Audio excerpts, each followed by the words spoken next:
Chapter 5. The Pig Basket. The secret was discovered faster than they imagined. The next morning, Kingsley was called to the ancestral hall. The elders were all there. His father sat in the main seat, face like stone. His mother stood nearby, looking at him with complicated eyes. "Kneel," an elder shouted. Kingsley did not kneel. "What have I done wrong?" "How dare you ask?" Another elder slammed the table. "Last night someone saw you holding Boumui. Shameful. Against morality, she belongs to your father." "She's only a year older than me," Kingsley argued. "My father is 70. This marriage isn't right." "Shameless," his father coughed violently. "Marriage is decided by parents and matchmakers. Since when do you have a say?" "This is the Republic era now," Kingsley raised his voice. "In the city, they talk of free love, equality between men and women. What you do is feudal, backward." "Rebellious, rebellious," the elders trembled with anger. The first wife spoke coldly. "Kingsley, you've read a few books and now you challenge your elders. Free love, equality, that's the city's bad influence. Here, rules are rules. Boumui belongs to your father. Your relationship is immoral." "We have no relationship," Kingsley shouted. "We only." "Only what?" A voice came from the door.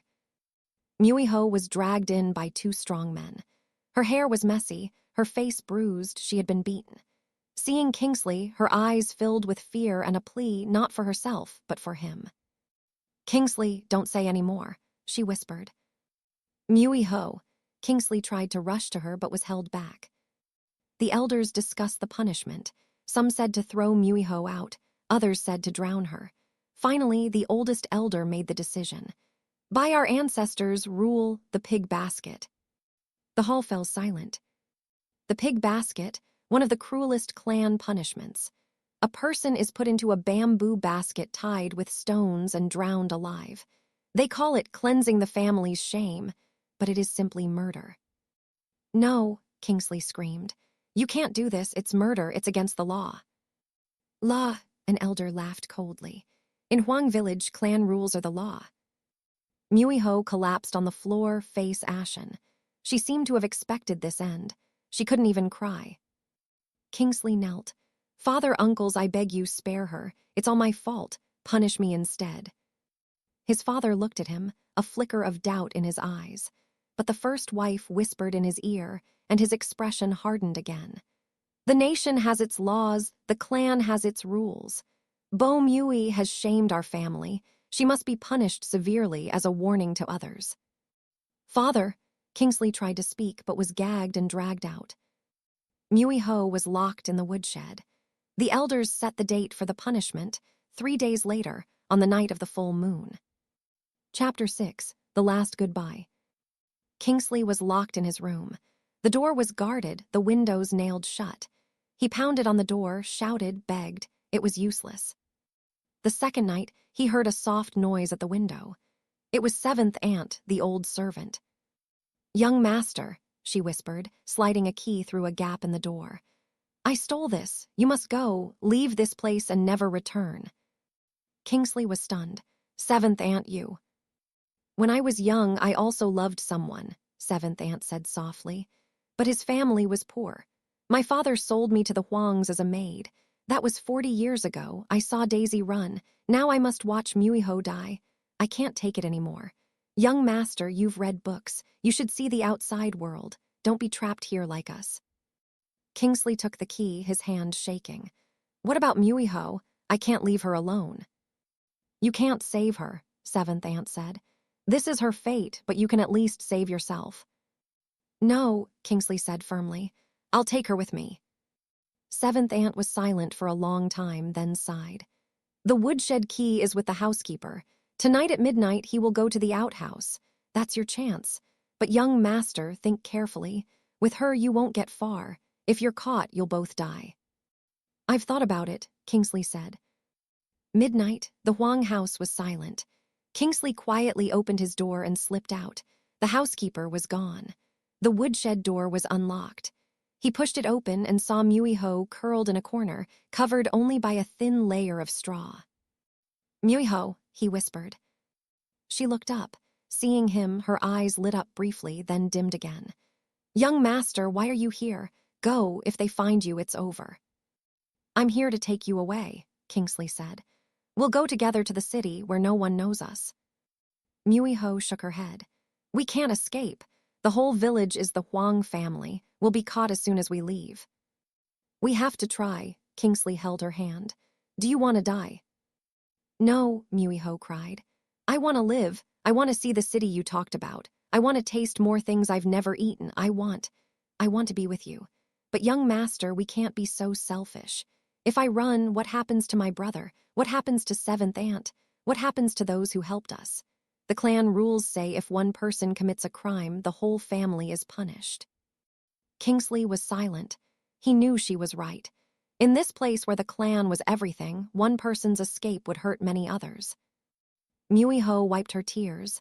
She took something from her clothes, a piece of the torn red jacket. She pressed it into Kingsley's hand. "Keep this, to remember." Kingsley took the cloth, his heart breaking. "Young master, go," Muiho said. "Live well. See the outside world for me. If there really is a next life. If there is, I hope to be born in a better time. A time when a woman can freely choose who she loves." "Muiho." "Go," Muiho pushed him. "Now before it's too late." Kingsley was pushed out of the woodshed. He looked back. Muiho stood inside the door and gave him a smile, the same bright smile he had first seen at the tea stall. The door closed. Kingsley did not leave. He hid in the shadows outside the woodshed, watching the moon climb slowly to the middle of the sky. Chapter 7, Night of the Full Moon. The day of the punishment arrived. In the evening, Muiho was brought out. She wore white, the clothes of a condemned prisoner. Her hair was loose, her face without color. Her hands were tied, and she was taken to the river at the village entrance. The whole village came out, men, women, old and young, crowding both banks of the river. No one spoke. Only the wind and water made sound. Kingsley was also brought to the scene. He struggled fiercely but could not break free. The elders stood at the front and began to read the charges. Bo Mui of the Huang family, originally named Muiho, age 18. After marrying into the Huang family, she did not keep to womanly virtue, seduced the young master, shamed the family, according to clan rules. She is sentenced to punishment by pig basket to correct this wrong. 2 strong men carried over a bamboo pig basket. It was just big enough for one person. They forced Muiho inside, closed the lid, and tied it with thick rope. Then they tied several large stones to the basket. Muiho looked out through the bamboo slats. Her eyes searched the crowd and finally found Kingsley. Their eyes met. Time seemed to stop. Muiho opened her mouth. No sound came out, but Kingsley understood her lips. "Live well." Then she closed her eyes. A strange peace came over her face. "Carry out the sentence." The basket was lifted and thrown into the river with a splash. Water sprayed, then grew calm again. The basket sank slowly. Muiho's white sleeve floated in the water like a dying flower. Kingsley watched the basket disappear below the surface. His throat was blocked. He couldn't make a sound. The world turned red before his eyes, then black. He fainted. Epilogue, leaving home. Kingsley woke 3 days later. He was in his bed. His mother sat beside him, eyes red and swollen. Seeing him awake, she sighed in relief. "You're finally awake." "Muiho?" Kingsley asked. His mother was silent. Kingsley understood. He sat up and began to pack. He put his city books into his suitcase, wrapped his camera, and placed the piece of red jacket close to his heart. "Where will you go?" his mother asked. "Away from here," Kingsley said. "Forever." His mother cried. "Kingsley, don't be like this. Your father regrets it too, but he had no choice. The elders forced him." "I don't blame father," Kingsley said calmly. "I blame this system that eats people.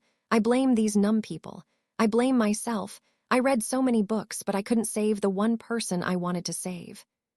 He picked up his suitcase and walked out. His father sat in the main hall, his back bent, looking much older. "Father, I'm leaving," Kingsley said. His father didn't turn around, only waved his hand. Kingsley stepped over the threshold of the Huang house. This time, he did not look back. He walked down the stone path past the tea stall. The stall was still there, but the girl who made tea was gone. He stood there a long time, then continued walking. The mountain wind blew, carrying the distant sound of the ancestral hall's bell. That bell had once symbolized order, rules, tradition unchanging for 1,000 years. But now, to Kingsley, it sounded like a funeral dirge. He remembered Muiho's last words. If there really is a next life, I hope to be born in a better time. Yes, Kingsley thought, one day there will be a better time. A time when women don't lose their freedom because of a marriage, don't lose their lives because of an embrace. A time when people are respected for being human, not for their status, gender, or position. He quickened his steps. Ahead was the road to the city. Behind him, his hometown grew more distant. Years flow like a river, mountains and land remain. But some people, some things once changed, can never return.